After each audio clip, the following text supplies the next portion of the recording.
मुकुटबन शहर आणि परिसरातील मागील काही वर्षांपासून अवैध मटका, सट्टा जुगार, ऑनलाईन जुगार तसंच अंमली पदार्थांची खुलेआम विक्री सुरू आहे। अवैध धंद्यांमुळे तरुण पिढी व्यसनाच्या आहारी जात असून अनेक कुटुंबांचे संसार उद्ध्वस्त होत असल्याची गंभीर बाब समोर आली आहे।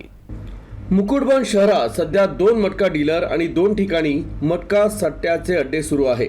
गांजा आणि इतर अंमली पदार्थांची खुलेआम विक्री होत असल्यानं नागरिकांमध्ये भीतीचं वातावरण निर्माण झालं आहे।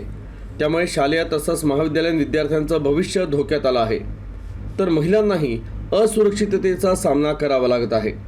या संदर्भात शिवसेनेचे कार्यकर्ते आणि नागरिकांनी सामाजिक हित लक्षात घेऊन मुकुटबन पोलीस ठाण्याअंतर्गत सुरू असलेले सर्व अवैध धंदे तत्काळ बंद करण्यात यावे अशी मागणी केली आहे। अवैध मटका, सट्टा, ऑनलाईन जुगार आणि अंमली पदार्थ विक्रीवर कठोर कारवाई व्हावी अशी अपेक्षा करण्यात येत आहे।